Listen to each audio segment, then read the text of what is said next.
저는 2024년 벌써 8학년 6반까지 되어버린 김순이라고 합니다.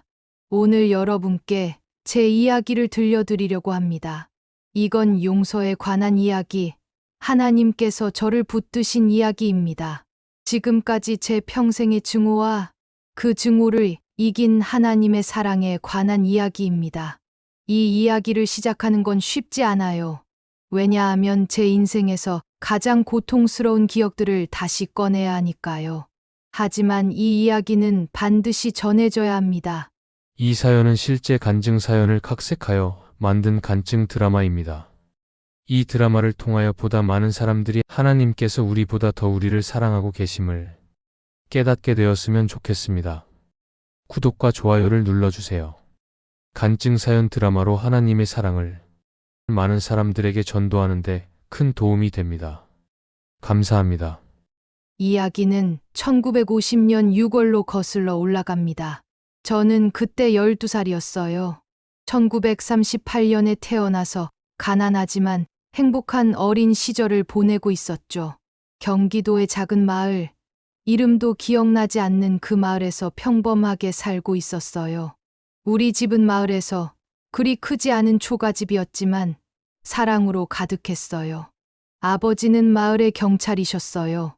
정의롭고 강직한 분이셨어요. 마을 사람들의 존경을 받으셨고, 저는 그런 아버지가 자랑스러웠어요. 어머니는 집에서 농사일을 도우시며 우리 남매를 키우셨어요. 손재주가 좋으셔서 바느질로 용돈도 버셨죠. 저에게는 15살 오빠가 있었어요. 이름은 태수였어요. 오빠는 저를 정말 아꼈어요. 제가 넘어지면 업어주고, 배고프다고 하면 자기 밥을 나눠주고, 밤에 무섭다고 하면 제 방 앞에서 지켜주곤 했죠. 그리고 8살 된 여동생 미순이가 있었어요. 귀엽고 명랑한 아이였죠. 우리 세 남매는 정말 사이가 좋았어요. 1950년 6월 24일 저녁. 그날이 우리 가족의 마지막 저녁이 될 줄은 정말 아무도 몰랐어요. 저는 지금도 그날의 모든 것을 기억해요. 어머니가 무슨 옷을 입으셨는지, 저녁 반찬이 뭐였는지, 아버지의 웃음소리가 어땠는지, 모든 게 생생해요. 어머니가 저녁상을 차리시며 말씀하셨어요. 순이야, 내일이 내 생일이지? 이 엄니가 장에 가서 예쁜 꽃신 하나 사줄게. 내가 전에 갖고 싶다던 분홍색 꽃신 말이야. 정말요, 엄마? 와, 고마워요. 저 그 꽃신 정말 갖고 싶었어요. 나도 순이 선물 줘야지. 뭐가 좋을까? 내가 강에서 예쁜 돌멩이 주웠는데 그걸로 팔찌 만들어줄게. 색깔이 정말 예쁘거든. 언니, 나는 그림 그려줄게. 우리 가족 그림? 언니가 제일 예쁘게 그려줄게. 하하. 벌써 우리 순이 생일이구나. 시간 참 빠르다. 얼마 전에 태어난 것 같은데 벌써 이렇게 컸어. 우리 딸 예쁘게 자라줘서 고맙다. 아빠, 부끄러워요. 여보, 순이 생일이니까 내일 닭 한 마리 잡읍시다. 미역국도 끓이고. 그래야지. 우리 장녀 생일인데 뭐가 대수야? 내일 닭장 가서 살찐 놈으로 골라. 네, 아버지. 제일 살찐 놈으로 잡을게요. 우리는 그날 밤 행복한 저녁을 먹었어요. 웃고 떠들고 내일 생일 파티 계획을 세우고 저는 그날 밤 잠이 잘 안 왔어요. 내일이면 꽃신도 받고 오빠가 만든 팔찌도 받고 여동생 그림도 받고 닭고기도 먹을 거라는 기대에 가슴이 두근거렸거든요. 하지만 그 행복은 몇 시간 후 완전히 산산조각 나버렸습니다. 1950년 6월 25일 새벽 5시. 저는 총소리에 잠에서 깼어요. 처음엔 꿈인 줄 알았어요. 하지만 곧 더 큰 총소리가 들렸고 폭발음도 들렸어요. 그리고 사람들의 비명소리, 울음소리, 분화가 땅을 밟는 소리. 아버지가 급히 일어나 창문을 열었어요. 밖을 내다보시던 아버지의 얼굴이 순식간에 하얗게 질렸어요. 그 표정을 저는 한 번도 본 적이 없었어요. 북한군이다. 전쟁이 났어. 여보, 아이들 데리고 당장 뒷산으로 피해. 지금 당장. 여보, 당신은요? 당신도 같이 가야죠. 우리 함께 피해야죠. 안 돼. 나는 경찰이야. 마을 사람들을 지켜야 해. 내가 도망가면 마을 사람들이 위험해. 당신이라도 애들을 지키고 살려야 해. 여보, 안 돼요. 당신 없이 우리 어떻게 살아요? 우리 함께 살아야죠. 부모님이 이렇게 다투시는 걸 처음 봤어요. 어머니는 울고 계셨고 아버지는 옷을 입으시며 옷 속에 권총을 몰래 차셨어요. 오빠가 여동생을 안고 있었고 저는 그냥 멍하니 서 있었어요. 무슨 일이 일어나는지 이해가 안 됐거든요. 하지만 피할 시간이 없었어요. 집 밖에서 북한군의 고함 소리가 들렸거든요. 거칠고 위협적인 목소리였어요. 모든 주민은 지금 당장 나와! 짓지 마라 수색한다! 5분 안에 나오지 않으면 집에 불 지른다! 나와! 나가야 해. 안 나가면 더 위험해. 여보, 아이들 손잡고 내 뒤에 있어. 우리 가족은 떨리는 다리로 밖으로 나갔어요. 마을 사람들이 모두 광장에 모여 있었어요. 어른, 아이, 노인 할 것 없이 모두요. 다들 겁에 질린 얼굴이었어요. 어떤 할머니는 울고 계셨고 아이들은 엄마 치마폭에 얼굴을 묻고 있었어요. 북한군들이 총을 들고 우리를 에워쌌어요. 50명쯤 되어 보였어요. 그중 한 명, 나이가 30쯤 되어 보이는 정치장교가 앞으로 나왔어요. 눈빛이 차갑고 무서웠어요. 동무들, 잘 들으시오. 이제 이 마을은 조선민주주의인민공화국의 땅이 되었어. 우리 인민군이 해방시킨 것이오. 김일성 수령님 만세. 하지만 이 마을에는 아직 반동분자들이 숨어 있어. 미제의 앞잡이들이 있단 말이오. 경찰, 공무원, 지주, 친일파. 이 매국노들은 인민재판을 받아야 하오. 해당자는 앞으로 나오시오. 숨기면 온 가족이 처벌받을 것이오. 마을 사람들이 술렁거렸어요. 아무도 앞으로 나가지 않았어요. 그러자 북한군들이 사람들을 밀치며 찾기 시작했어요. 이놈! 내가 경찰이지! 경찰복 숨겨놨지! 어디 숨겼어? 한 아저씨가 끌려 나왔어요. 옆집 박 아저씨였어요. 그분도 경찰이셨어요. 그리고 우리 아버지도 북한군에게 발견됐어요. 여기도 경찰이다! 이놈도 끌고 나와! 아버지가 천천히 앞으로 걸어 나가셨어요. 당당하게 두려워하지 않으시는 것처럼 어머니가 아버지 옷자락을 붙잡으며 울었어요. 여보, 안 돼요. 제발, 당신 가면 안 돼요. 괜찮소. 여보, 나는 떳떳하오. 나는 인민을 위해 일했소. 두려울 게 없어. 아이들 잘 부탁하오. 아버지가 어머니 손을 떼어내셨어요. 그리고 우리를 보셨어요. 오빠, 저, 그리고 여동생을. 아버지 눈에 눈물이 고였어요. 준이야. 오빠 말 잘 들어야 한다. 태수야. 너는 이제 가장이다. 엄마 잘 모셔라. 미순아. 언니 오빠 말 잘 듣고. 아빠가 너희를 사랑한다. 아빠, 어디 가요? 안 돼요. 하지만 북한군이 아버지를 끌고 갔어요. 박 아저씨와 다른 경찰 2분도 함께요. 4명의 경찰이 정치장교 앞에 무릎을 꿇었어요. 아니, 무릎을 꿇으라는 명령을 받았어요. 무릎 꿇어, 반동분자들. 하지만 우리 아버지는 무릎을 꿇지 않으셨어요. 꿋꿋이 서 계셨어요. 그러자 북한군이 아버지를 발로 차서 넘어뜨렸어요. 이 매국노들, 미제의 앞잡이들, 인민을 억압한 죄로 사형에 처한다. 인민의 이름으로. 안 돼. 제발. 정치장교가 권총을 꺼냈어요. 그리고 우리 아버지 머리에 겨눴어요. 저는 눈을 감아야 했어요. 하지만 감을 수가 없었어요. 몸이 얼어붙었어요. 인민의 원수는 이렇게 처리한다. 모두 똑똑히 봐라. 탕, 총소리가 울렸어요. 그리고 또 탕. 4번의 총소리. 4분의 경찰이 우리 아버지가 쓰러지셨어요. 피가 바닥에 흘렀어요. 붉은 피가, 아버지의 피가. 저는 그 순간 비명을 질렀어요. 어머니도, 여동생도, 많은 사람들이 비명을 질렀어요. 여보, 안 돼. 당신. 어머니가 아버지에게 달려가려고 했어요. 하지만 북한군이 막았어요. 총으로 어머니를 밀쳤어요. 물러서! 시체에 접근하는 자도 반동으로 간주한다. 저는 12살이었어요. 불과 12살. 생일 하루 전. 눈앞에서 아버지가 죽는 걸 봤어요. 총에 맞아 쓰러지는 걸. 피가 흐르는 걸. 그 순간이 지금도 74년이 지난 지금도 눈을 감으면 그대로 보여요. 아버지가 쓰러지는 것, 피가 튀는 것, 어머니의 비명, 여동생의 울음. 그리고 그날 밤은 더 참혹했습니다. 정치장교가 명령했어요. 반동분자 가족들의 집은 모두 불태워라. 반동의 씨를 말려야 한다. 북한군들이 우리 집에 횃불을 던졌어요. 초가지붕에 불이 붙었어요. 순식간에 번졌어요. 얘들아, 빨리 나가, 빨리! 우리는 집에서 뛰쳐나왔어요.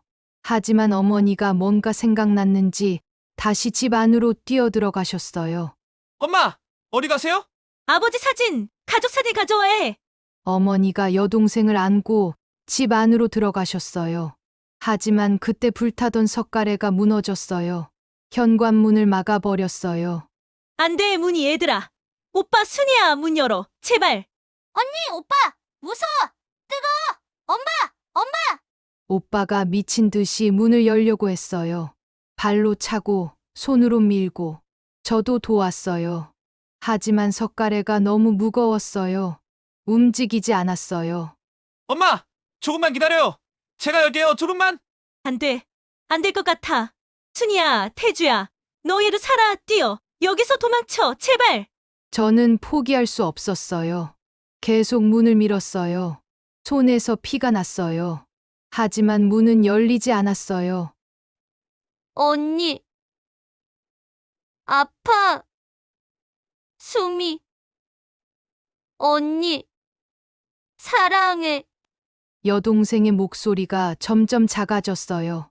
그리고 멈췄어요. 어머니의 목소리도 멈췄어요. 불타는 집에서 어머니와 여동생이 더 이상 소리를 내지 않았어요. 오빠가 저를 끌어냈어요. 집에서 멀리. 저는 울부짖었어요. 엄마, 미순아! 안 돼, 안 돼! 제발! 살려줘! 누가 좀 살려줘! 순이야. 늦었어. 이미 늦었어. 오빠도 울고 있었어요. 15살 오빠가, 남자는 울면 안 된다던 오빠가 소리 내어 울고 있었어요. 우리는 불타는 집을 바라봤어요. 연기가 하늘로 올라갔어요. 그 연기 속에 어머니와 여동생이 있었어요. 하루 만에, 단 하루 만에 저는 아버지와 어머니와 여동생을 잃었어요. 이제 남은 건 오빠와 저 둘뿐이었어요. 전쟁 시작 후 불과 12시간 만에 우리 가족은 완전히 무너졌어요. 우리는 사흘 동안 마을 근처 숲속에 숨어 지냈어요. 먹을 것도 없이 물만 마시며 낮에는 북한군이 돌아다녀서 움직일 수가 없었어요. 오빠는 저를 지키려고 잠도 안 자고 망을 봤어요. 저는 오빠 무릎에 머리를 대고 누워 있었지만 잠이 오지 않았어요. 눈을 감으면 아버지가 쓰러지는 장면이, 불타는 집이, 여동생 목소리가 들렸거든요. 순이야, 울지 마. 오빠가 있잖아. 오빠가 너 지켜줄게. 오빠, 우리 어떡해? 가족이 다 죽었는데 우리만 살아서 뭐해? 그런 말 하지 마. 엄마 아빠가 우리 살라고 하신 거잖아. 우리가 살아야 엄마 아빠 뜻을 이어가는 거야. 우리 꼭 살아남자. 그리고 사흘째 되던 밤, 오빠가 말했어요. 순이야, 우리 부산으로 가자. 여기 있으면 죽어. 부산에 가면 미군이 있다고 했어. 거기까지만 가면 살 수 있어. 우리 지금 출발하자. 오빠, 무서워. 길에 북한군 있으면 어떡해? 괜찮아. 오빠가 지켜줄게. 엄마 아빠가 하늘에서 우리 지켜보실 거야. 우리 용기 내자. 우리는 달이 밝은 밤을 택해 출발했어요. 큰 길은 위험하니까 산길로 걸었어요. 나뭇가지에 옷이 찢기고 돌에 발이 까져도 계속 걸었어요. 오빠가 제 손을 꼭 잡고 앞장서서 걸었어요. 조금만 더 가면 마을 경계야. 거기만 넘으면 안전할 거야. 하지만 우리는 안전한 곳에 도착하지 못했어요. 마을을 빠져나가는 길목에 북한군 초소가 있었거든요. 거기 있어. 누구냐? 움직이면 쏜다. 오빠가 제 손을 더 꽉 잡았어요. 너무 꽉 잡아서 아팠어요. 하지만 저는 아무 말도 안 했어요. 오빠가 떨고 있다는 걸 느꼈거든요. 순이야, 잘 들어. 내가 신호하면 뒤돌아서 숲속으로 뛰어. 절대 뒤돌아보지 말고 그냥 계속 뛰어. 알았지? 오빠, 뭐라고? 무슨 소리야? 우리 같이 가야지. 순희야. 오빠 말 들어. 오빠 말대로만 해. 넌 살아야 해. 엄마, 아빠, 미순이 못 가지. 너라도 살아야 해. 그때 한 북한군 장교가 다가왔어요. 횃불을 들고 그 불빛에 그의 얼굴이 보였어요. 젊었어요. 18살쯤 저희보다 몇 살 많을 뿐인 소년이었어요. 그런데 오른쪽 눈썹에 큰 흉터가 있었어요. 칼로 그은 것 같은 선명한 흉터. 달빛과 횃불빛에 그 흉터가 더 또렷하게 보였어요. 신분증 내놔. 어디 가는 거냐? 이 시간에 왜 돌아다니냐? 저희는 그냥 피난민입니다. 마을에서 전쟁이 나서 부산으로 가려고. 피난민? 남쪽으로 도망가는 반동분자들이지. 너 나이가 몇이냐? 15입니다. 15이면 충분히 총 들 수 있겠네. 인민군에 편입시켜야겠다. 따라와. 안 됩니다. 저는 동생을 돌봐야 해요. 제발요. 동생? 저 여자애? 저 애는 수용소로 보내면 돼. 넌 군대 가는 거야. 그 순간이었어요. 오빠가 갑자기 저를 힘껏 밀쳤어요. 저는 균형을 잃고 길 옆 숲속으로 굴러떨어졌어요. 비탈이었거든요. 수희야, 뛰어. 지금 뒤돌아보도 날고. 뭐야? 이놈이! 저는 일어나려고 했어요. 뛰어야 했어요. 오빠가 그러라고 했으니까. 하지만 몸이 얼어붙었어요. 왜냐하면 총소리가 들렸거든요. 탕. 그 총소리. 그 소리를 저는 평생 잊을 수 없어요. 아버지가 죽을 때도 들었던 그 소리. 그리고 이번에는 오빠가 쓰러졌어요. 가슴을 움켜쥐고 피가 손가락 사이로 흘러나왔어요. 도망가려 하다니. 어차피 반동분자. 죽는 게 인민을 위한 거다. 저는 비명을 질렀어요. 아니, 비명을 질렀다고 생각했어요. 하지만 소리가 나오지 않았어요. 목구멍이 막힌 것 같았어요. 그냥 오빠에게로 기어갔어요. 오빠! 안 돼! 눈 떠! 제발! 오빠! 북한군 병사가 저를 막으려고 했어요. 하지만 저는 미친 듯이 오빠에게 갔어요. 발로 차이고 밀려도 기어서라도 갔어요. 순이야. 가야 해.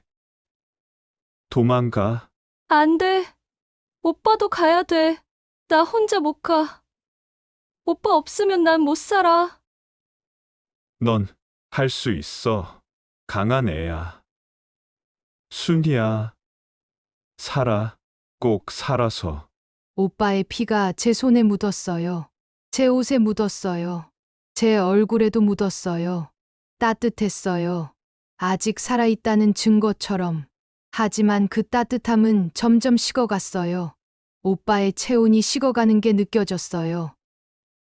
순이야. 미안해. 오빠가 못 지켜줘서. 오빠! 안 돼. 제발 안 돼. 오빠! 오빠의 눈이 천천히 감겼어요. 그리고 움직임이 멈췄어요. 15살 오빠가 제 품에서 죽었어요. 가족 중 마지막으로 남았던 오빠가 저를 지키려다가 죽었어요. 저는 소리를 질렀어요. 하늘이 찢어질 듯이, 땅이 갈라질 듯이 온 세상에 들리라고 울부짖었어요. 그리고 그리고 고개를 들었어요. 그 병사를 봤어요. 오빠를 죽인 그 사람을. 달빛이 그의 얼굴을 비췄어요. 또렷하게, 너무나 선명하게. 18살쯤 되어 보이는 젊은 얼굴. 오른쪽 눈썹의 흉터. 차가운 눈빛. 그 얼굴을 저는 제 영혼 깊숙이 새겨 넣었어요. 평생 잊지 않기 위해 그는 아무 말 없이 돌아섰어요. 그냥 총을 어깨에 메고 걸어갔어요. 사람을 죽인 게 아무것도 아닌 것처럼, 일상인 것처럼. 그 순간 저는 맹세했어요. 마음속 깊이 맹세했어요. 그 얼굴을 평생 잊지 않겠다고. 그 흉터를 기억하겠다고. 그리고 언젠가 반드시 복수하겠다고. 저 사람을 찾아서 오빠가 당한 고통을 똑같이 돌려주겠다고. 다른 북한군들이 저를 끌어내려고 했어요. 오빠 시신에서 떼어놓으려고. 저는 저항했어요. 물어뜯고, 핥히고, 발버둥쳤어요. 오빠! 그때 갑자기 멀리서 포탄 소리가 들렸어요. 큰 폭발음. 땅이 흔들렸어요. 북한군들이 당황했어요. 후퇴다. 미군 포격이다. 빨리 후퇴. 철수! 빨리 움직여! 혼란이 일었어요. 북한군들이 뛰기 시작했어요. 저를 신경 쓸 겨를이 없었죠. 저는 그 틈을 타서 다시 숲속으로 도망쳤어요. 오빠를 두고, 오빠 시신을 두고, 미안하다고 울면서 도망쳤어요. 이틀을 걸었어요. 아니, 기어갔어요. 정신없이 그냥 남쪽으로. 먹지도 마시지도 않고. 그러다가 미군 부대를 만났어요. 저는 그들 앞에서 쓰러졌어요. 그리고 눈을 떴을 때 저는 구호소에 있었어요. 담요를 덮고 침대에 누워서 미군 군의관이 저를 치료해 주고 있었어요. 하지만 저는 살고 싶지 않았어요. 왜 살았는지 모르겠었어요. 가족은 다 죽었는데, 혼자만 살았는데, 무슨 의미로. 그날부터 저는 고아가 됐어요. 12살의 고아, 전쟁 고아. 하지만 저는 결심했어요. 살아남겠다고. 왜냐하면 복수하기 위해서 그 병사를, 오른쪽 눈썹에 흉터 있는 그 사람을 반드시 찾아서 오빠가 당한 그 고통을 100배, 1000배로 갚아주겠다고. 그 결심이 저를 살게 했어요. 그 증오가 저를 지탱하게 했어요. 그리고 그 증오는 74년 동안 저와 함께 살아왔습니다. 미군 구호소에서 저는 한 달을 보냈어요. 몸은 회복됐지만 마음은 회복되지 않았어요. 밤마다 악몽을 꿨어요. 아버지가 쓰러지는 꿈, 불타는 집 꿈, 오빠가 제 품에서 죽는 꿈. 매일 밤 비명을 지르며 깼어요. 그리고 1950년 8월, 저는 서울의 한 고아원으로 보내졌어요. 전쟁 고아들을 모아둔 곳이었죠. 거기엔 저 같은 아이들이 수십 명 있었어요. 다들 가족을 잃은 아이들. 어떤 아이는 부모님이 폭격에 죽었고, 어떤 아이는 북한군에게 끌려가서 돌아오지 않았고, 어떤 아이는 피난길에 헤어졌대요. 고아원은 교회에서 운영하는 곳이었어요. 매주 일요일 예배를 드렸고, 저녁마다 기도 시간이 있었어요. 처음엔 거부했어요. 하나님? 무슨 하나님이요? 하나님이 계시다면 왜 우리 가족을 죽게 내버려 두셨어요? 왜 전쟁이 일어나게 하셨어요? 하지만 고아원장 선생님이 말씀하셨어요. 순이야, 하나님은 내 고통을 아신다. 하나님도 함께 우시단다. 전쟁은 사람이 만든 거야. 사람의 죄가 만든 거지. 하나님을 원망하지 말거라. 저는 이해할 수 없었어요. 하지만 다른 선택이 없었어요. 고아원에서 살려면 규칙을 따라야 했으니까요. 그래서 저는 교회에 나가기 시작했어요. 1950년부터 그때부터 지금까지 74년간 교회를 다녔어요. 하지만 제 마음속 증오는 사라지지 않았어요. 오히려 더 커졌어요. 날이 갈수록, 해가 갈수록 1952년 제가 14살이 되었을 때 저는 일기장을 쓰기 시작했어요. 그 일기장 첫 페이지에 저는 이렇게 썼어요. 오른쪽 눈썹에 흉터가 있는 북한군 장교. 나는 평생 너를 찾을 것이다. 그리고 너에게 복수할 것이다. 오빠가 당한 고통을 대가로 갚아주겠다. 그 글을 쓰면서 눈물이 났어요. 증오의 눈물이었어요. 제 삶의 목적은 복수였어요. 그것만이 저를 살게 하는 이유였어요. 1955년 저는 17살이 되었고 고아원을 나왔어요. 식당에서 일하며 돈을 벌었어요. 힘들었지만 참았어요. 살아야 했으니까요. 복수하기 위해서 1958년 저는 20살에 결혼했어요. 남편 이름은 김동수. 전쟁에서 다리를 다친 참전용사였어요. 착한 사람이었어요. 저를 아껴줬고 사랑해줬어요. 하지만 저는 그 사람을 진심으로 사랑할 수 없었어요. 제 마음속엔 증오밖에 없었거든요. 순이야, 왜 그렇게 자주 악몽을 꿔? 밤마다 비명을 지르잖아. 무슨 꿈을 그렇게 꾸는 거야? 아무것도 아니에요. 그냥 전쟁 때 일이 생각나서요. 순이야, 이제 그만 잊어. 전쟁은 끝났어. 우리 앞만 보고 살자. 하지만 저는 잊을 수 없었어요. 잊고 싶지도 않았어요. 잊으면 오빠를 배신하는 것 같았어요. 가족을 배신하는 것 같았어요. 1960년 첫째 아들을 낳았어요. 이름을 태수라고 지었어요. 오빠 이름으로 1962년에는 둘째 아들을 낳았어요. 아이들을 키우며 저는 평범한 주부로 살았어요. 겉으로는요. 하지만 마음속으로는 여전히 그 사람을 찾고 있었어요. 신문에 북한군 관련 기사가 나오면 읽었고 TV에서 전쟁 다큐멘터리가 나오면 봤어요. 혹시 그 얼굴이 나올까 해서 오른쪽 눈썹에 흉터가 있는 그 얼굴이 1970년대가 됐어요.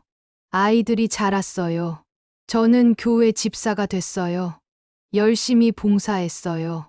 새벽 기도도 빠지지 않았고 11조도 드렸어요. 사람들은 저를 신실한 집사라고 불렀어요. 하지만 제 기도 내용을 아무도 몰랐어요. 하나님, 제발 그 사람을 제 앞에 데려와 주세요. 저보다 먼저 죽게 하지 마시고 제가 직접 복수할 수 있게 해주세요. 오빠의 원수를 갚게 해주세요. 이것이 제 간절한 소원입니다. 교회 목사님이 설교하셨어요. 원수를 사랑하라고, 용서하라고, 그게 하나님의 뜻이라고. 하지만 저는 그 말씀을 받아들일 수 없었어요. 성도 여러분, 마태복음 5장 44절 말씀입니다. 나는 너희에게 이르노니 너희 원수를 사랑하며 너희를 박해하는 자를 위하여 기도하라. 이것이 주님의 명령입니다. 집사님, 혹시 용서 못하는 사람이 있으세요? 있다면 오늘 그 사람을 용서하시기 바랍니다. 저는 그 설교를 들으며 속으로 생각했어요. 목사님은 모르세요. 가족을 잃어보지 않으셔서, 눈앞에서 가족이 죽는 걸 보지 않으셔서 원수를 사랑하라고요? 불가능해요. 절대 불가능해요. 1980년대가 왔어요. 아이들이 대학에 갔어요. 저는 50대가 됐어요. 흰머리가 생기기 시작했고 주름도 늘어났어요. 하지만 제 마음속 증오는 조금도 늙지 않았어요. 여전히 생생했어요. 남편이 말했어요. 순이야, 우리 이제 손주 보는 날만 기다리면 되겠어. 행복하게 살자. 과거는 잊고. 네, 여보. 그래요. 하지만 저는 거짓말을 하고 있었어요. 저는 과거를 잊을 수 없었어요. 매일 밤 꿈에 나타나는 그 얼굴을, 오른쪽 눈썹의 흉터를, 차갑게 돌아서던 그 뒷모습을. 1990년대, 저는 60대가 됐어요. 손주들이 태어났어요. 귀여운 아이들이었어요. 하지만 손주들을 볼 때마다 여동생이 생각났어요.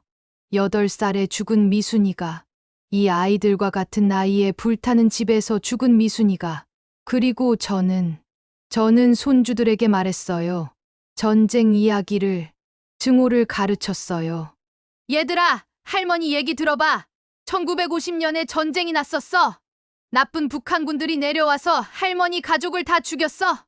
할머니 아빠, 엄마, 오빠, 동생 다 죽었어. 그러니까 너희는 절대로 용서하면 안 돼. 나쁜 사람은 벌을 받아야 해. 할머니, 무서워요. 무섭지 않아. 이건 진실이야. 세상은 무서운 곳이야. 너희도 알아야 해. 지금 생각하면 제가 얼마나 잘못된 것을 가르쳤는지 증오를 대물림하고 있었어요. 어린 손주들에게까지 2000년이 됐어요. 새 천년이 시작됐어요. 저는 62세였어요. 교회에서는 제가 모범적인 권사였어요. 40년 넘게 교회를 다녔으니까요. 사람들이 존경했어요. 순희 권사님, 신앙생활 정말 모범적이세요. 배우고 싶어요. 아니에요. 저도 부족한 사람이에요. 하지만 저는 위선자였어요. 일요일엔 찬송을 부르고 월요일엔 증오를 품고 하나님을 사랑한다고 말하면서 마음속으로는 복수를 꿈꿨어요. 2005년 남편이 죽었어요. 심장마비였어요. 갑자기 쓰러져서 그냥 갔어요. 45년을 함께 산 남편이 떠났어요. 장례식에서 저는 울었어요. 슬퍼서 울었어요. 하지만 동시에 미안했어요. 남편에게 제가 한 번도 진심으로 사랑하지 못했다는 게, 제 마음이 증오로 가득 차서 사랑할 자리가 없었다는 게. 그리고 2010년대가 왔어요. 저는 70대가 됐어요. 몸이 약해지기 시작했어요. 무릎도 아프고 허리도 아프고. 하지만 제 증오는 여전히 건강했어요. 저는 인터넷을 배웠어요. 왜냐하면 북한군 정보를 찾기 위해서 1950년 당시 북한군 부대 명단, 장교 명단, 찾을 수 있는 건 다 찾았어요. 하지만 그 사람은 찾을 수 없었어요. 이름도 몰랐어요. 단지 얼굴만 기억할 뿐. 오른쪽 눈썹의 흉터, 18살쯤 되던 젊은 얼굴. 그것뿐이었어요. 2020년 코로나가 왔어요. 세상이 멈췄어요. 교회도 문을 닫았어요. 저는 집에 혼자 있었어요. 아들들은 각자 가정이 있었고 저는 혼자 살았어요. 그 시간 동안 저는 생각했어요. 내 인생이 뭐였나. 82년을 살았는데 가족도 잃고 남편도 떠나고 이제 남은 게 뭐지? 증오뿐인가? 복수뿐인가? 하지만 그 증오를 놓을 수가 없었어요. 그게 제가 살아있는 이유였으니까요. 그게 없으면 저는 아무것도 아니었으니까요. 2023년 저는 85세가 됐어요. 무릎이 너무 아파서 수술을 해야 한다고 했어요. 의사가 말했어요. 순희 할머니, 무릎 인공관절 수술을 하셔야 할 것 같습니다. 이대로 두면 걷지 못하게 될 수도 있어요. 수술하면 다시 걸을 수 있나요? 네. 재활 치료를 잘 받으시면 가능합니다. 그럼 하겠습니다. 저는 아직 할 일이 남았어요. 걸을 수 있어야 해요. 할 일이라는 건 복수였어요. 85세인데도 여전히 복수를 생각하고 있었어요. 2024년 가을, 드디어 수술 날이 왔어요. 저는 요양병원에 입원했어요. 수술 후 재활치료를 받기 위해서요. 평범한 입원이었어요. 그저 무릎 수술. 그렇게 생각했어요. 순이. 하지만 그곳에서 제 인생이 완전히 바뀔 일이 기다리고 있었습니다. 74년간 저는 증오하며 살았어요. 교회를 64년 다녔지만 제 마음은 변하지 않았어요. 하나님께 기도했지만 제 기도는 복수였어요. 찬송을 불렀지만 제 마음은 증오로 가득했어요. 저는 위선자였어요. 신앙인이라고 불렸지만 진짜 하나님을 몰랐어요. 하나님의 사랑을 몰랐어요. 용서가 뭔지 몰랐어요. 하지만 하나님은 저를 포기하지 않으셨어요. 74년간 증오하며 산 저를, 64년간 위선적으로 신앙생활한 저를 하나님은 끝까지 기다려 주셨어요. 그리고 2024년 가을 그 요양병원에서 하나님의 계획이 시작됐습니다. 2024년 10월 저는 요양병원에 입원했어요. 무릎 수술을 받고 재활 치료를 받기 위해서였죠. 창문 너머로 단풍이 보이는 조용한 병실이었어요. 수술은 잘 끝났어요. 이제 재활만 잘 받으면 다시 걸을 수 있다고 했어요. 일주일 후부터 재활 치료를 시작했어요. 순이 할머니, 오늘부터 재활치료실 가셔야 해요. 제가 휠체어 가져다 드릴게요. 네, 고맙습니다. 간호사가 저를 휠체어에 태워 복도로 나왔어요. 재활치료실은 2층이었어요. 엘리베이터를 타려고 복도를 지나가는데 302호 병실 문이 열려 있었어요. 그리고 그 병실 안에 한 노인이 휠체어에 앉아 창밖을 바라보고 있었어요. 뒷모습만 보였어요. 하얀 머리, 구부정한 등, 그냥 지나칠 뻔했어요. 그런데 그 노인이 고개를 돌렸어요. 잠깐, 아주 잠깐, 제 쪽을 봤어요. 그 순간, 시간이 멈췄어요. 오른쪽 눈썹에 흉터가 있었어요. 심장이 멎는 것 같았어요. 멈췄어요. 74년 전 그 밤, 달빛 아래서 본 그 얼굴, 오빠를 죽인 그 장교.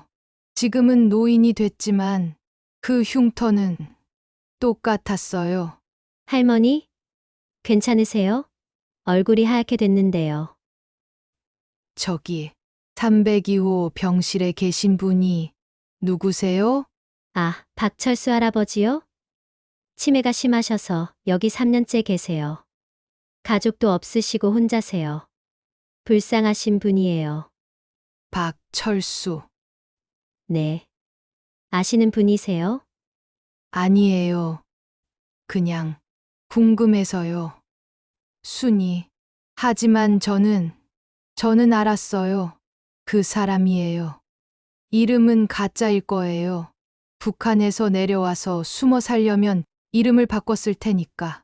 하지만 얼굴은, 흉터는 숨길 수 없어요. 하나님이 정말 제 기도를 들어주신 건가요? 74년을 기다렸는데 드디어 찾았어요. 그날 밤 저는 잠을 잘 수 없었어요. 가슴이 너무 빨리 뛰었어요. 손이 떨렸어요. 복수할 기회가 드디어 왔어요. 다음 날 아침 저는 302호 병실을 관찰했어요. 제 병실 문을 살짝 열고 간호사들이 그를 돌보는 걸 봤어요. 밥을 먹여주고 약을 먹이고 기저귀를 갈고. 철수 할아버지, 밥 드세요? 아, 입 벌리세요. 아, 그는 말도 못했어요. 치매로 완전히 망가진 노인. 88세. 아무것도 할 수 없는 사람. 이게 복수할 기회인가요? 이렇게 무력한 사람을? 하지만 저는 여전히 증오했어요. 74년간 품어온 증오가 쉽게 사라지지 않았어요. 며칠을 고민했어요. 어떻게 복수하지? 어떻게? 그는 이미 망가졌는데, 더 이상 고통받을 능력도 없는데, 어느 날 밤, 저는 결심했어요. 병실에 몰래 들어가서 베개로 질식시키자. 그러면 고통 없이 죽을 거야. 아니, 잠깐만 고통받고 오빠처럼. 밤 11시 복도가 조용해졌어요. 간호사들도 당직실에 있었어요. 저는 침대에서 일어났어요. 무릎이 아팠지만 참았어요. 베개를 들고 조용히 문을 열었어요. 복도를 걸었어요. 천천히 302호 앞에 섰어요. 문이 살짝 열려 있었어요. 안을 들여다봤어요. 박철수가 침대에 누워 자고 있었어요. 잠꼬대를 하고 있었어요. 미안해. 용서해줘. 저는 문을 밀고 들어갔어요. 베개를 꽉 쥐고 그의 침대로 다가갔어요. 한 걸음, 두 걸음, 그리고 그의 얼굴을 봤어요. 가까이서 88세 노인의 얼굴, 주름 투성이, 여인 얼굴. 그런데 눈물이 흐르고 있었어요. 자면서 울고 있었어요. 미안해. 정말 미안해. 용서해줘. 저는 베개를 들어 올렸어요. 떨리는 손으로 그의 얼굴 위로. 이제 끝이야. 74년 증오의 끝이야. 그때였어요. 갑자기 병실이 환해졌어요. 밝은 빛이 사방에서 쏟아져 들어왔어요. 형광등 빛이 아니에요. 완전히 다른 빛이었어요. 그리고 제 눈앞에 환상이 보였어요. 예수님이 십자가에 달리신 모습이 보였어요. 피 흘리시는 예수님, 가시관 쓰신 예수님, 못 박히신 예수님. 그런데 예수님이 저를 보고 계셨어요. 순이야, 저는 그 자리에서 무릎이 꺾였어요. 베개가 손에서 떨어졌어요. 순이야. 내가 누구를 위해 십자가에 달렸느냐? 주님, 저희 죄를 위해서요. 그렇다. 너를 위해서다. 그런데 이 사람을 위해서는 내가 죽지 않았느냐? 저는 순이야, 나는 내 원수를 위해 죽었느니라. 나를 십자가에 못 박은 자들을 위해 기도했느니라. 주님, 하지만 이 사람은 제 오빠를 죽였어요. 그렇다. 그는 죄인이다. 큰 죄를 지었다. 하지만 순이야, 너도 죄인이 아니더냐? 74년간 증오하며 산 것이 죄가 아니더냐? 복수를 꿈꾼 것이 죄가 아니더냐? 저는 맞습니다. 저도 죄인입니다. 순이야, 내가 용서받고 싶으냐? 네. 주님, 용서받고 싶습니다. 그렇다면 용서하라. 내가 용서하지 않으면 나도 너를 용서하지 않으리라. 주님, 저는 할 수 없어요. 74년을 어떻게 용서해요? 너는 할 수 없다. 하지만 나는 할 수 있다. 내게 맡기라. 내가 너를 도우리라. 저는 그 자리에서 엎드렸어요. 바닥에 울었어요. 울부짖었어요. 주님, 도와주세요. 제가 용서할 수 있게 도와주세요. 저 혼자는 못해요. 주님, 빛이 천천히 사라졌어요. 환상도 사라졌어요. 다시 어두운 병실이 됐어요. 저는 바닥에 엎드려 한참을 울었어요. 그리고 일어났어요. 베개를 주웠어요. 박철수를 봤어요. 여전히 자면서 울고 있었어요. 미안해. 저는 베개를 내려놓았어요. 그리고 조용히 병실을 나왔어요. 복수를 포기했어요. 다음 날 아침, 저는 간호사에게 물었어요. 저기, 302호 박철수 할아버지요. 가족이 정말 없으세요? 네. 아무도 안 오세요. 3년 동안 면회객이 한 명도 없었어요. 병원비도 본인 연금으로 내시는데 곧 바닥날 것 같아요. 그럼 제가 자원봉사로 좀 돌봐드려도 될까요? 정말요? 할머니께서. 그거 참 좋네요. 철수 할아버지 외로우실 텐데. 제가 해야 할 일 같아서요. 그날부터 저는 박철수를 돌보기 시작했어요. 처음엔 손이 떨렸어요. 이 사람을 만지는 게 증오스러웠어요. 하지만 기도했어요. 하나님, 제가 할 수 있게 도와주세요.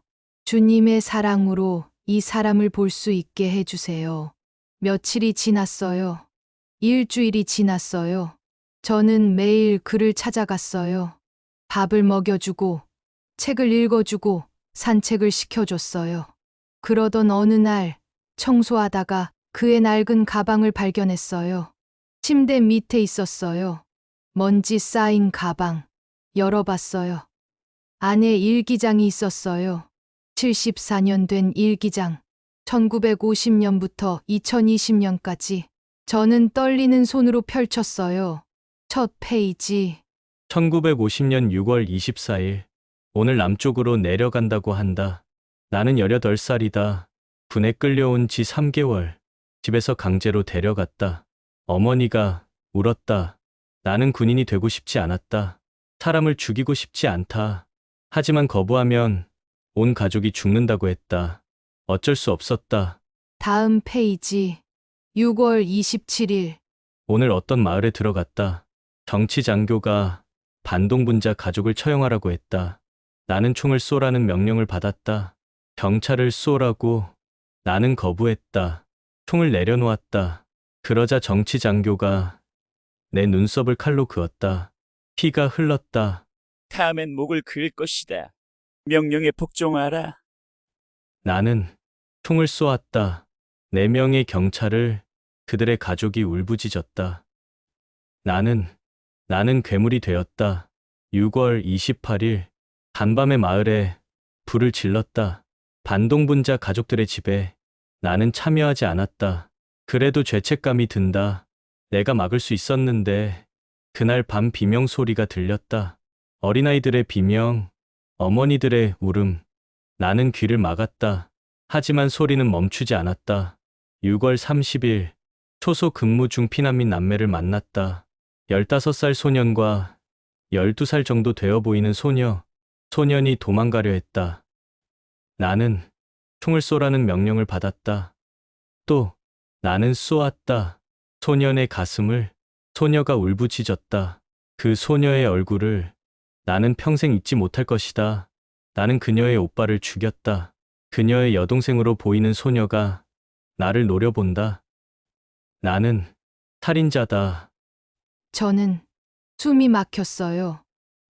그게 우리 가족 이야기예요. 오빠 이야기예요. 그는 기억하고 있었어요. 74년이 지났는데도. 다음 페이지들을 넘겼어요. 7월. 나는 매일 밤 악몽을 꾼다. 내가 죽인 사람들이 나타난다. 그 소년이, 그 소녀가, 그들이 묻는다. 왜 우리를 죽였느냐고. 나는 대답할 수 없다. 나도 모르겠다. 9월. 인천 상륙 작전. 우리 부대가 괴멸됐다. 나는 탈영했다. 북으로 갈 수 없다. 가족을 위험에 빠뜨릴 수 없다. 나만의 숨어 살기로 했다. 이름을 박철수로 바꿨다. 하지만 이름을 바꾼다고 죄가 사라지는가? 나는 여전히 살인자다. 1960년 결혼했다. 아내에게 진실을 말할 수 없다. 나는 북한군이었다고, 사람을 죽였다고 매일 거짓말을 하며 산다. 1980년 아들이 태어났다. 이 아이에게 어떻게 말하랴? 아버지가 살인자라고, 전쟁 범죄자라고. 2000년 매일 밤 여전히 그들이 나타난다. 내가 죽인 사람들이, 특히 그 소년, 15살 소년, 그의 누나, 아니 여동생이 울부짖던 모습. 나는 용서를 빌고 싶다. 하지만 어떻게? 그들은 모두 죽었을 것이다.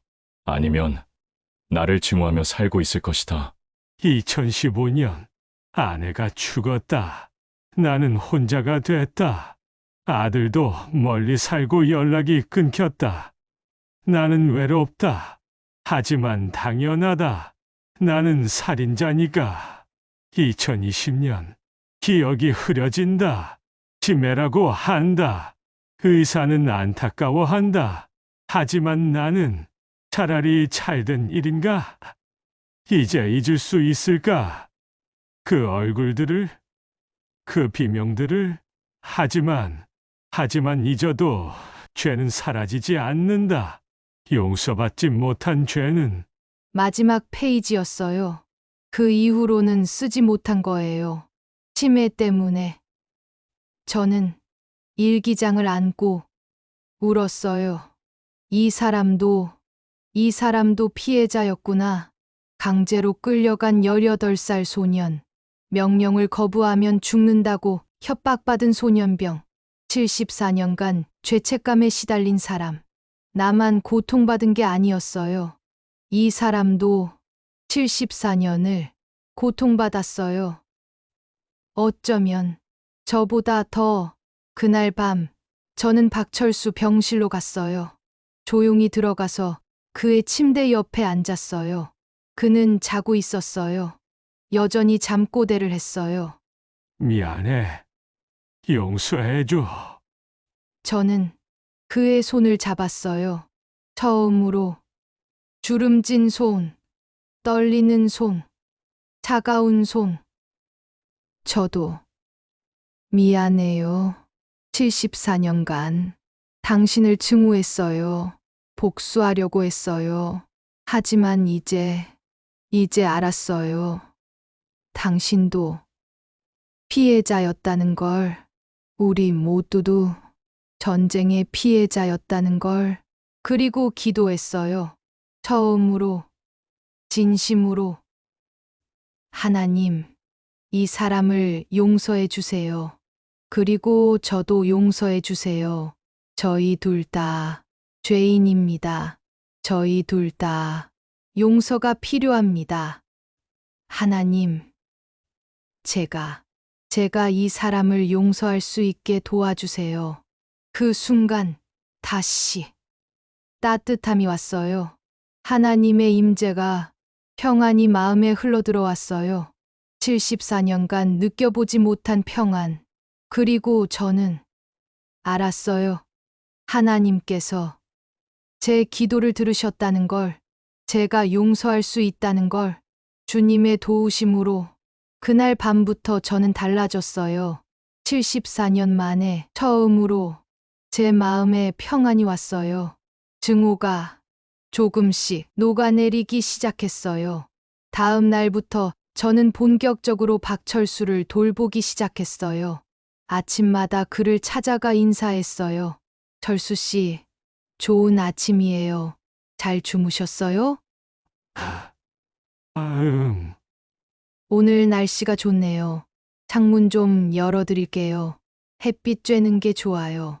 그는 대답하지 못했어요. 치매로 말을 잃은 지 오래였으니까요. 하지만 저는 계속 말을 걸었어요. 마치 그가 들을 수 있는 것처럼. 철수 씨, 제가 밥 먹여드릴게요. 오늘은 미역국이래요. 맛있겠죠? 자, 입 벌려요. 처음엔 손이 떨렸어요. 이 사람을 만지는 게. 하지만 기도하며 했어요. 그러자 점점 편해졌어요. 일주일이 지났어요. 2주가 지났어요. 저는 매일 그를 돌봤어요. 식사, 산책, 책 읽어주기. 간호사들도 고마워했어요. 순이 할머니, 정말 감사해요. 철수 할아버지 표정이 많이 밝아지셨어요. 할머니 오시면 웃으시기도 하세요. 정말요? 다행이네요. 아니요, 그냥 인연이 있는 사이예요. 아주 오래된 어느 날 아들이 병문안을 왔어요. 저를 보고 놀랐어요. 어머니, 무릎은 좀 어때요? 재활 치료 잘 받고 계세요? 응, 잘 받고 있어. 많이 좋아졌어. 그런데 어머니, 제가 간호사한테 들었는데 옆 병실 할아버지 돌봐주신다고요? 아, 그래. 혼자 계셔서 좀 도와드리고 있어. 어머니, 무릎 수술하신 분이 왜 남 돌봐드려요? 어머니부터 쉬셔야죠. 괜찮아. 내가 해야 할 일 같아서. 하나님께서 그렇게 하라고 하시는 것 같아. 하나님이요. 어머니, 무슨 말씀이세요? 나중에 다 얘기해 줄게. 지금은 그냥 내가 해야 할 일이라고만 알아도 한 달이 지났어요. 저는 거의 매일 박철수와 함께 시간을 보냈어요. 아침에 식사 먹여드리고, 오후에 산책하고, 저녁에 책 읽어주고. 어느 날 오후, 저는 그를 휠체어에 태워 병원 정원으로 나갔어요. 11월이라 쌀쌀했지만 햇빛은 따뜻했어요. 철수 씨, 햇빛 좋죠? 날씨가 참 좋네요. 저기 보세요. 낙엽이 떨어지고 있어요. 예쁘죠?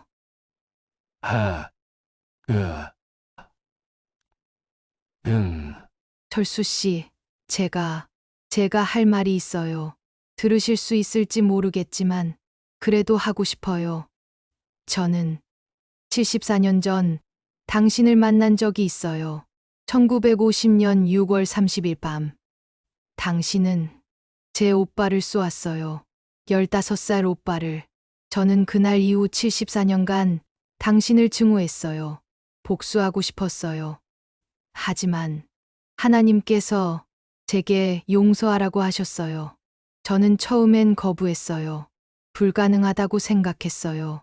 74년 증오를 어떻게 놓아요? 그런데 당신 일기를 읽었어요.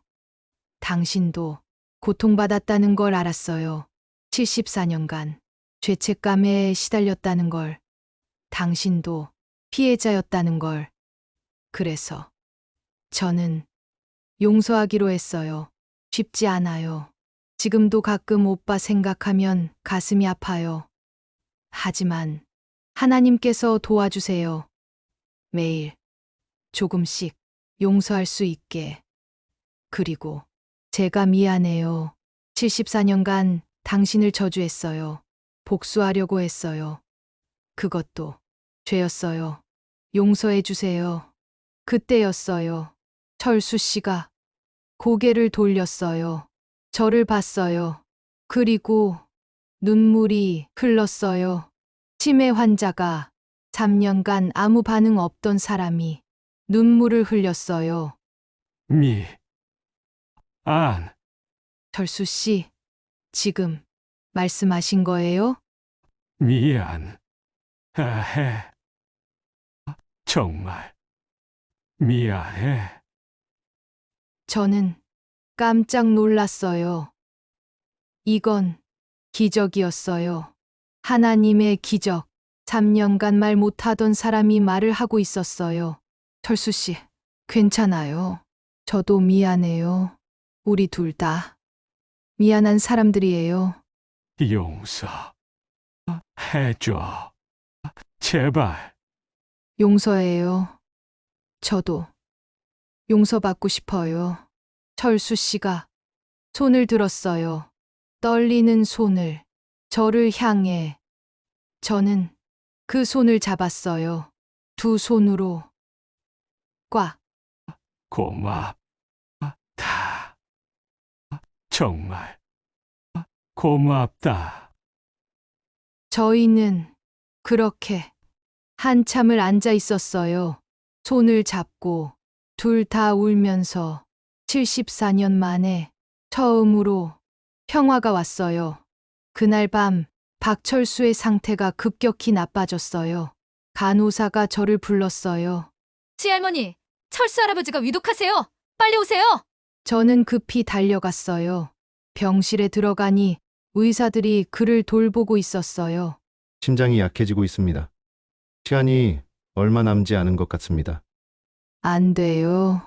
아직 할 말이 많은데 저는 그의 침대 옆에 앉았어요. 그의 손을 잡았어요. 그는 눈을 뜨고 저를 봤어요. 놀랍게도 정신이 또렷했어요. 또 하나의 기적이었어요. 당신, 그때 그 소리요. 맞죠? 네. 맞아요. 12살 순이에요. 이제 86살이 됐지만 74년. 당신을 찾고 싶었어요. 사과하고 싶었어요. 하지만 방법이 없었어요. 저도 74년간 당신을 찾았어요. 하지만 복수하려고 미안해요. 아니에요. 당연해요. 저는 용서받을 자격이 없어요. 하지만 당신이 용서해 주셨으니 감사해요. 이제 편히 갈 수 있어요. 철수 씨, 하늘나라 가시거든. 우리 오빠 만나시면 제가 용서했다고 전해주세요. 그리고 오빠한테 말해주세요. 순이가 이제 자유롭다고, 더 이상 증오하지 않는다고. 네. 꼭 전할게요. 그리고 당신 가족분들께 정말 죄송하다고 용서를 구할게요. 철수 씨, 하나님께서 당신을 용서하실 거예요. 예수님의 피로. 저도 그렇게 믿어요. 감사합니다. 정말 감사합니다. 철수 씨가 미소를 지었어요. 처음 보는 미소였어요. 평화로운 미소. 그리고 천천히 눈을 감았어요. 심장 모니터 소리가 일직선이 됐어요. B 의사가 시간을 확인했어요.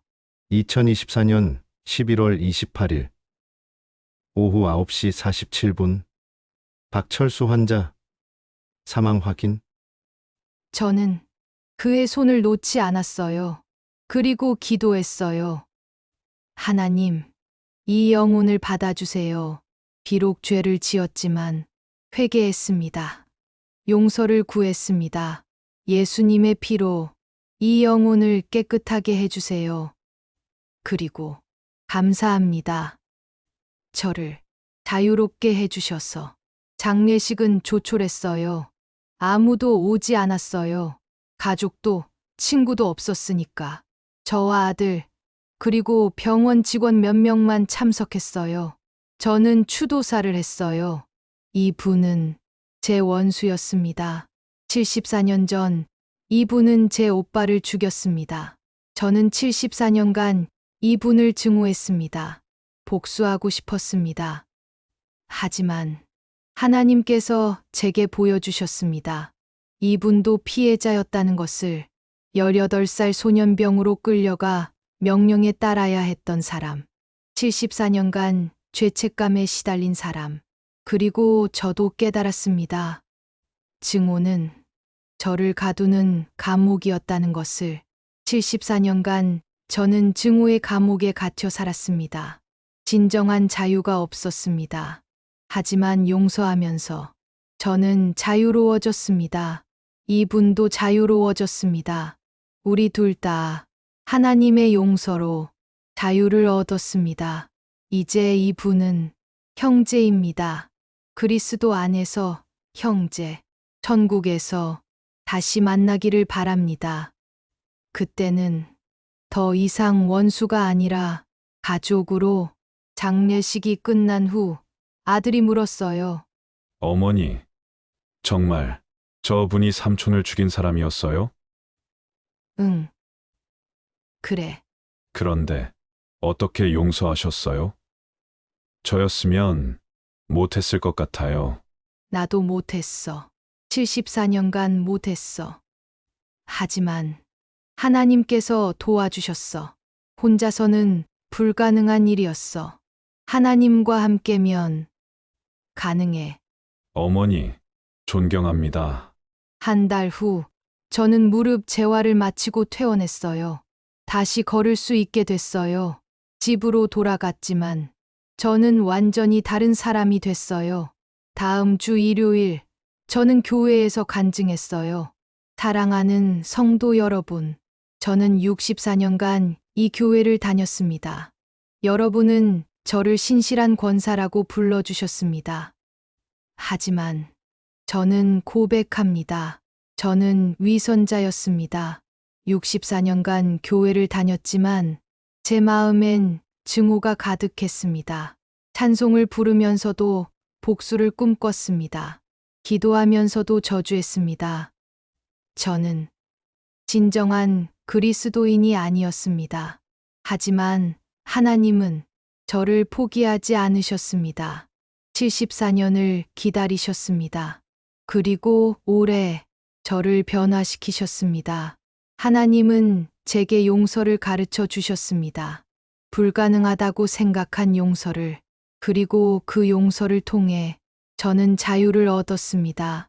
74년간의 감옥에서 벗어났습니다. 여러분, 혹시 용서 못하는 사람이 있으신가요? 증오하는 사람이 있으신가요? 그 증오가 여러분을 가두고 있나요? 용서하세요. 그 사람을 위해서가 아니라 여러분 자신을 위해서. 용서는 여러분을 자유롭게 합니다. 하나님께서 도와주실 겁니다. 저처럼. 마태복음 6장 14절 말씀입니다. 너희가 사람의 잘못을 용서하면 너희 하늘 아버지께서도 너희를 용서하시려니와. 교인들이 울었어요. 많은 분들이, 그리고 예배 후에 많은 분들이 저에게 다가왔어요. 권사님, 저도 용서 못하는 사람이 있어요. 10년 전 저를 배신한 친구가 권사님 얘기 듣고 용서해야겠다는 생각이 들어요. 권사님, 제 남편이 바람을 피웠어요. 5년 전에. 저는 아직도 증오해요. 하지만 이제 용서하고 싶어요. 어떻게 하면 될까요? 저는 그분들과 함께 기도했어요. 한 분 한 분 용서할 수 있도록 하나님께서 도와주시도록. 그날 이후 저는 교회에서 용서 사역을 시작했어요. 용서 못하는 사람들을 만나 제 이야기를 나누고 함께 기도하고 많은 분들이 자유를 얻었어요. 저처럼. 지금 이 이야기를 하는 2024년 12월, 철수 씨가 떠난 지 한 달이 지났어요. 저는 자유롭습니다. 74년 만에 처음으로 밤에 잠을 잘 수 있어요. 악몽 없이. 오빠가 나타나도 이제 무섭지 않아요. 오빠가 웃고 있어요. 그리고 말해요. 순이야, 잘했어. 이제 자유야. 가족 생각을 해도 더 이상 증오가 아니라 그리움이에요. 사랑이에요. 아름다운 기억들이에요. 그리고 가장 놀라운 건 하나님을 진짜로 알게 됐다는 거예요. 64년간 교회 다녔지만 올해 처음으로 하나님을 만났어요. 하나님의 사랑을, 은혜를, 능력을 여러분께 말씀드리고 싶어요. 용서는 가능합니다. 불가능해 보여도 74년이 걸려도 하나님과 함께라면 가능합니다. 용서는 약함이 아니라 강함입니다. 용서는 패배가 아니라 승리입니다. 용서는 상대를 위한 게 아니라 나를 위한 것입니다. 그리고 무엇보다 용서는 자유입니다. 증오의 감옥에서 벗어나는 자유, 과거의 사슬을 끊는 자유, 하나님의 사랑 안에서 사는 자유. 저는 86세입니다. 제 인생의 대부분을 증오하며 살았습니다. 하지만 이제 남은 인생은 사랑하며 살고 싶습니다. 용서하며 살고 싶습니다. 자유롭게 살고 싶습니다. 그리고 언젠가 천국에 가면 오빠를 만날 거예요. 아빠, 엄마, 미순이도, 그리고 박철수도 우리 모두 하나님의 용서로 가족이 될 거예요. 그날을 기대하며 오늘도 감사하며 살아갑니다. 용서하며 살아갑니다. 자유롭게 살아갑니다. 하나님, 감사합니다. 74년을 기다려 주셔서, 저를 변화시켜 주셔서, 용서를 가르쳐 주셔서, 자유를 주셔서, 이제 저는 진정한 그리스도인입니다. 진정한 하나님의 자녀입니다. 감사합니다.